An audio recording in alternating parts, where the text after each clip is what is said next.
alone, no chaperone can get our number. The world's in slumber, let's misbehave. There's something wild about you, child, that's so contagious.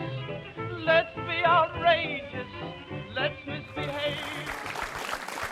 The 1950 film is a late entry in the screwball comedy genre. The film Harvey, no spoilers here, is about a man whose best friend is a 6 foot, 3.5 inch invisible rabbit. It stars James Stewart in one of his most beloved roles, and for which he received an Academy Award nomination. Director Henry Koster was ideally suited for the subject matter of today's film after his Oscar win for directing 1947's fantasy film, The Bishop's Wife. Harvey opened on Broadway in 1944 and was a smash hit. It ran for over 5 years. The play was written by Mary Chase, who was awarded the Pulitzer Prize in 1945 for her story. She was paid an astounding $1 million for the screen rights, a record amount at the time, according to Newsweek. And for her winning the Pulitzer Prize, we'll talk a little bit more why the Pulitzer Prize would be awarded for what at first blush looks like just a simple little comedy. Mary Chase also adapted the film's screenplay with Oscar Brodney.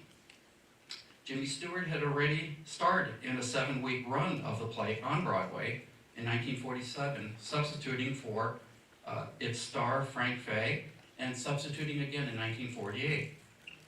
But Stewart wasn't the studio's first choice for the film. Bing Crosby had all but signed the contract before backing out. He said because he thought his fans wouldn't accept a priest as Elwood. That would have been an interesting casting. But Stewart is brilliant as the lovable eccentric, convincing audiences of the existence of his unusual best friend. One of America's greatest actors, Stewart gave an extra layer of complexity to the part. Stewart's compensation included a percentage of the profits, and he made an extra $200,000 for that. Stewart reprised his role in a Broadway revival in 1970, again for TV in 1972 with Helen Hayes, and final time in London in 1975. The film co-stars Josephine Hull. She had a 50-year career in the theater and took some of her roles to the film as she did today's role. You may remember her as one of the aunts in Arsenic and Old Lace. She received an Oscar nomination for that role, and she won for Harvey. Variety said her contribution was immense, socking the comedy for every bit of its worth. The rest of the cast is equally impressive. Director Henry Koster used most of the Broadway cast for the film, and watch especially for Jessie White. You may recognize him as the original Maytag repairman. Brilliant performance. The cinematographer was William Daniels. He had a 50-year career, began with silent films, and he was Greta Garbo's favorite lensman. 2 years before Harvey, he received an Academy Award for filming The Naked City, and he did that filming mostly on the streets of New York. The music score was composed by Frank Skinner.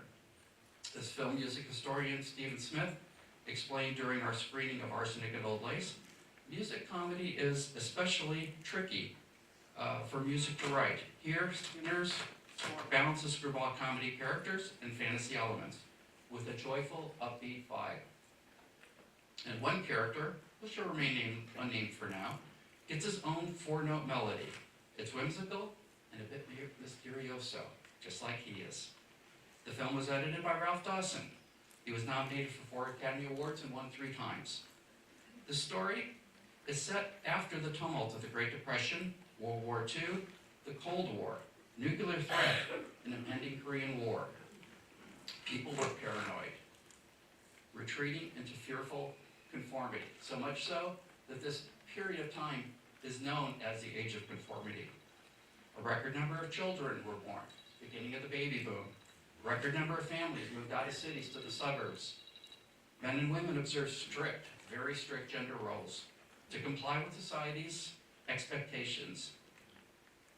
And there was nearly universal homophobia, racism, and sex discrimination. Against this backdrop, Harvey spoofs conformity and normality. It was a popular and critical hit.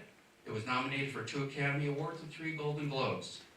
As for the film's legacy, Harvey is a beloved classic that the American Film Institute ranks as number 7 in its top 10 of all fantasy comedy genre that we've been talking about throughout our film series has some very distinct elements. Oh, it does, definitely. First and foremost, they're hilarious. They're always, strong comedy, strong physicality. You have eccentric characters acting zany and crazy.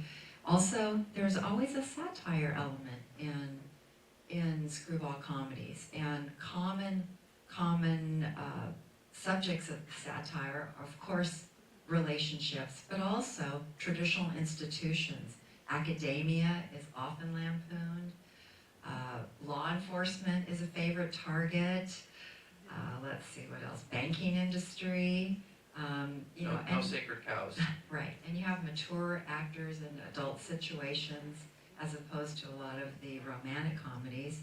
And when there is a romantic relationship, because of the censorship rules that were in place, in lieu of showing a visual depiction or any dialogue reference to sex, they have the writers write in sexually charged antagonism. You'll have often verbal battles, like you saw tonight between Dr. Sanderson and Nurse Kelly. It takes a lot more work to create those subtleties. Exactly. I mean, the overt sexuality of today's films, a lot easier than this.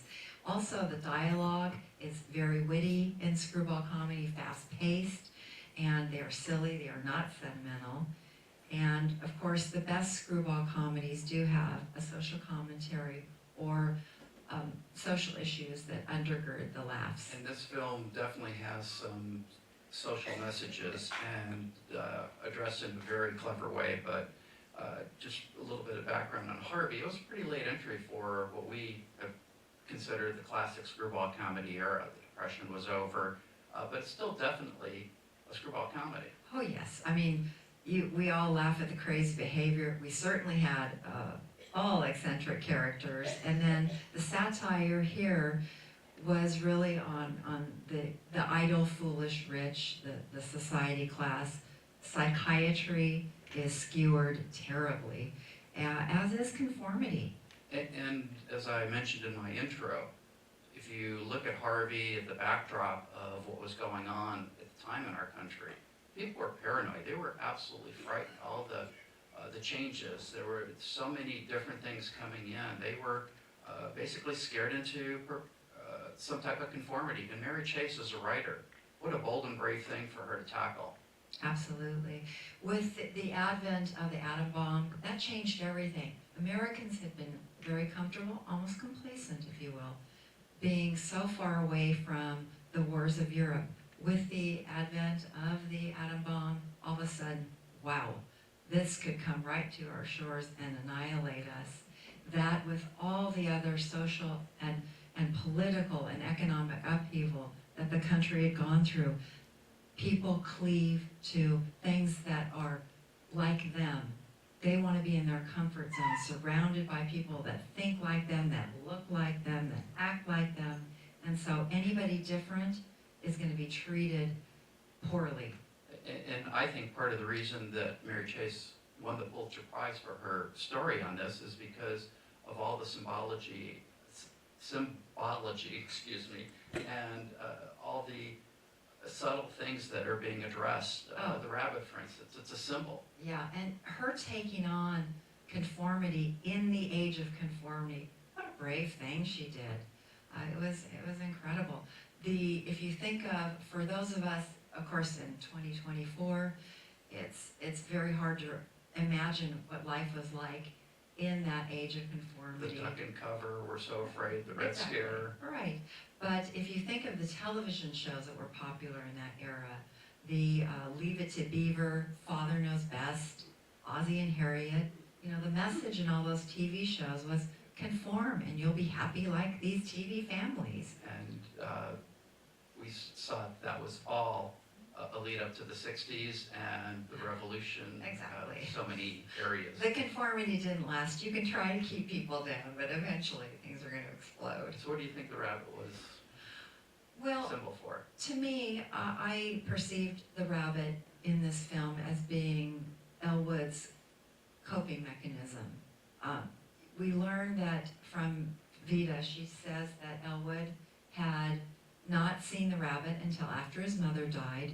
Vida also says that Elwood was very close to his mother. It was clearly a traumatic event, and we know that we can deal with trauma through escapism and fantasy to get through life, you know, and on a pulling it into a bigger perspective is that rabbit can be a symbol for really any immutable characteristic that makes you different from everyone else, whether it be a race, if you're gay, disability, anything that separates you from the others. I mean, the rabbit, him seeing a rabbit is different than everybody else around him. And if somebody's different, society's norms are let's change them. We can treat them horribly. We can just do all kinds of indignities to them, and it doesn't matter to them. I think the film asks, what is normal? And we learn from the dialogue and the various characters, they believe for Elwood, he should be going to the Yale alumni dances. He should be seen at the club. He should be socializing with people whose names his sister knows and recognizes. Elwood should have a job on the water board. You know, he can do anything. He can make a place for himself if he'd only apply himself. I love the quote that he says about his mother. Let me get it here in my notes. My mother used to say, in this world, you must be oh so smart, or oh so pleasant. Well, for years I was smart. I recommend pleasant. And for that, he was a problem. Right, exactly. He was not going to conform with what everyone else expected of him and wanted him to do. Yeah. And then he was getting ready for the injection. Oh yes, 977. What is the injection? Well, I mean, I think it was ultimately the cure for being different. And my takeaway from that is on a larger context, that it's anytime society is trying to enforce, make people change, make people suppress what they feel, what is objectionable to the rest of society. For instance, conversion therapy for being gay. You know, that's your cure. We need you to be like the rest of us. Go back to the Middle Ages. If you were left-handed, you were possessed, you were different. You know, you don't choose to be left-handed. Another immutable characteristic, yes. And ultimately, the film's message, it's such a great message from the standpoint, there's no need to be cured just because you're different. You can be fine just the way you are. Elwood is just fine. Right, they kept saying, well, the injection's gonna make him a normal human being. But if you look at all the characters in the film, he is happy, he's content, he's the most well-adjusted of them all. Exactly. I loved when he said, I've wrestled with reality for 35 years, doctor. I finally won out over it. And, yeah, exactly. Elwood is just fine with his invisible rabbit friend. And I love the way that Mary Chase took on one of Screwball Comedy's favorite targets, psychiatry, involuntary commitment. Being committed was like going to jail. You look at the front gate, the noise, when you're hearing the gates clanging shut, you're there forever. It's like bars. Yep. In jail or prison, definitely. And the beauty of the screwball comedies is the fact that they take on and lampoon, they skewer the powerful institutions. And psychiatry had been getting more and more powerful, and people less and less powerful against the psychiatry. And you see here, obviously, the satire is played very broadly. You know, these doctors are willing to involuntarily commit Elwood at the drop of a hat, or really anybody at the drop of a hat. Though he's not hurting himself No, or anyone else. He's not hurting anyone. And you know, as you look at these scenes, it is a very hilarious look at a very disturbing problem. Even if you don't go outside, just looking within Hollywood, you have Francis Farmer, who was involuntarily committed to a mental institute. You have Cary Grant's mother. He was 8 years old. The father had become involved. This was in Bristol, England, where he was a child growing up. His father had become involved with another woman and impregnated her. Well, he needed to get rid of his wife, Cary Grant's mother. He had her involuntarily committed to a mental institute. and then told Cary Grant that his mother had gone off with the scene, eventually said she was gone. Cary Grant didn't even know that she was rotting away in a mental institute until after his father died. How despicable, but yet convenient for the old man. But that's the beauty of screwball comedy. What we're trying to bring to you is, from the audience perspective, we get to look at these issues that if somebody did a documentary expose, 60 minutes type expose, the institutions are going to fight back. They have something to fight back to. But when you make fun of them, we get to see these issues from a safe distance. We get to evaluate and go, you know what, maybe that isn't right. We can draw our own conclusions. And through comedy. And through the film medium, it allows us to, as you say, look at these issues from a safe distance in a movie theater in the city, and be able to just let it percolate, and we reach our own conclusions about the issue. It's the beauty of seeing it on the big screen, but to make that effective, you have to have great performances. So we got to talk about Josephine Hall. Oh, wasn't she wonderful as Vita, Sister Vita? She won the Academy Award for it. She had also, of course, been nominated for her role in another screwball comedy, Arsenic and Old Lace, but she plays ditzy and confused so well. But what makes her performance so masterful in this film is that she is able to evoke our sympathy, even though her conduct is despicable. She's so superficial, totally self-centered. She's willing to institutionalize her brother because the brother's presence is interfering with her social life. Wow. But she's not malevolent. No, but the fact is that appearances are everything to her. She actually prioritizes the appearance of how she'll look to her social set above family. And that's the beauty of screwball comedy, taking those society folk down a peg or two. These terrible things are happening to her, but yet we're laughing because she's getting her comeuppance. That's right, and it feels so good. When she gets hauled in there and institutionalized herself, when she's trying to commit her brother. Hilarious. Oh, love it. Also love Peggy Dow. I didn't know her before this movie, and Yes, she plays Nurse Kelly. She had a very short career, but quite productive. She had 11 films in 3 years before she stepped aside from the movie industry. She got married and then again stepped aside. Later she became a very generous philanthropist, and as of this week she is alive and well at 94 years old. that's amazing. I especially love Jessie White. Wilson, the orderly, the original future Maytag man. He played this, what otherwise could have been a very dark, kind of sinister character. I mean, he went from 0 to 100.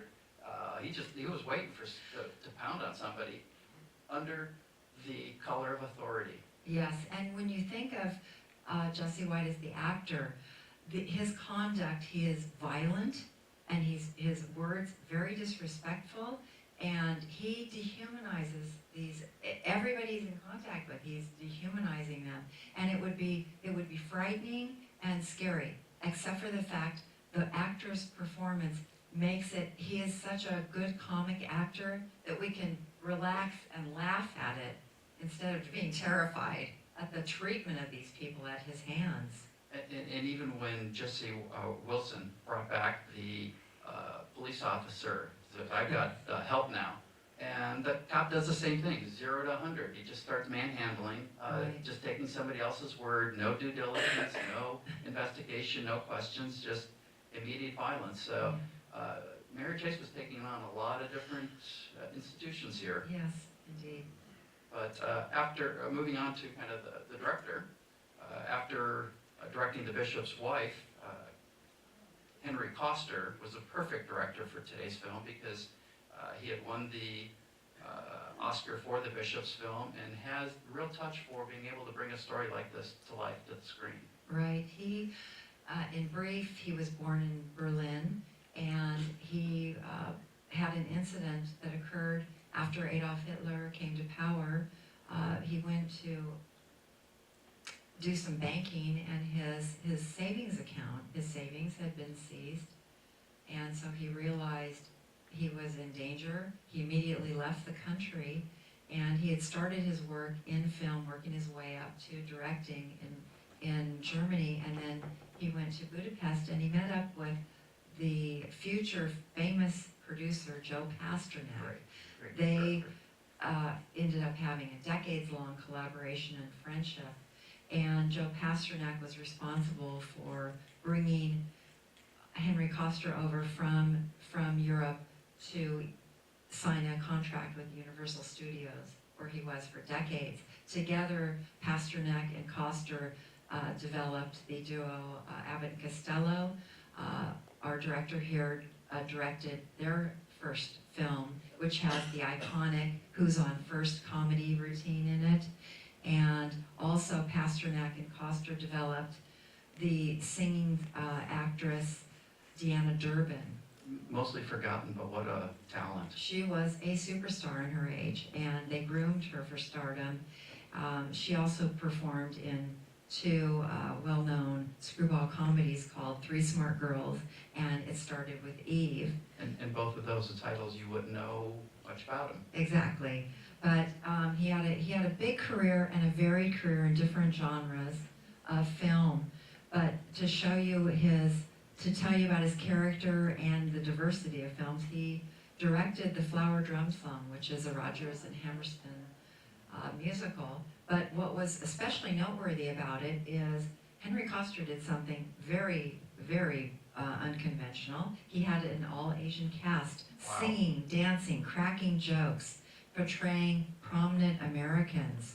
And you didn't see that in Hollywood film until, that was 1961, Flower Drum Song, until 2018 with Crazy Rich Asians. That's almost 60 years. Yes, isn't that something? That you think something's groundbreaking, that it's always going to be that way. And it's Right. so many advances. We're seeing it in today's society. We take sometimes 3 steps forward, 2 steps back, and it takes time to move mountains and make changes. It does, but you know, it's with these trailblazers like Henry Koster. His son, Bob Koster, was interviewed by next week's special guest speaker, Kristen Lopez. And when she interviewed him, he was talking about his discussion with his dad about social commentaries that were discreetly interwoven into his films. And as he asked his dad about that, his father whispered back to him, "Don't tell anyone." And I mean, clearly he was unconventional, but he wasn't didactic. He didn't want to beat people over the head with the messages. And that's why this movie is so brilliant. It's so great. And Koster went on to direct individuals, though he never earned an Oscar himself. He Six people. actors, including James Stewart.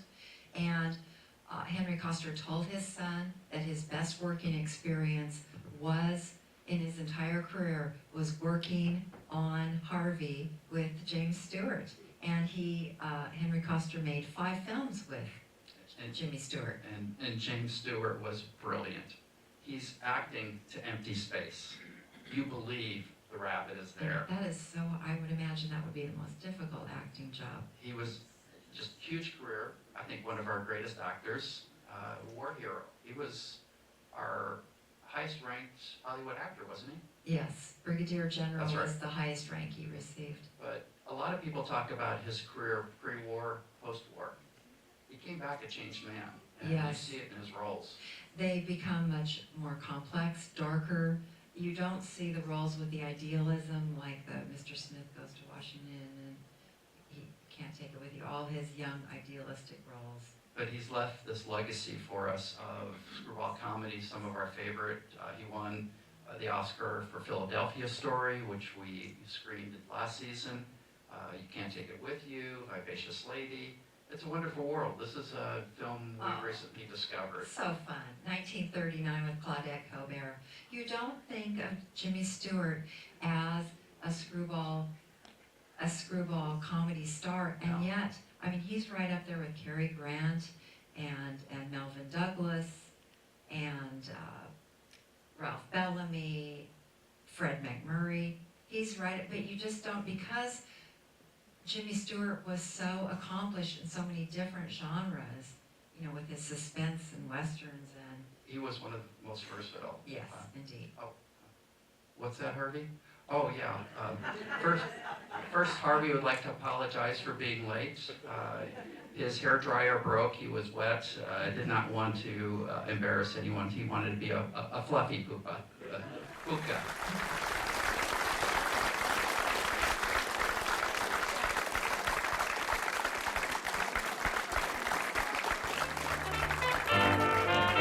We're all alone, no chaperone can get our number. The world's in slumber, let's misbehave. There's something wild about you, child, that's so contagious. Let's be outrageous, let's misbehave. When Adam won Eve's hand, he wouldn't stand for teasing. He didn't care about those apples out of season. They say the spring means just one thing to little lovebirds.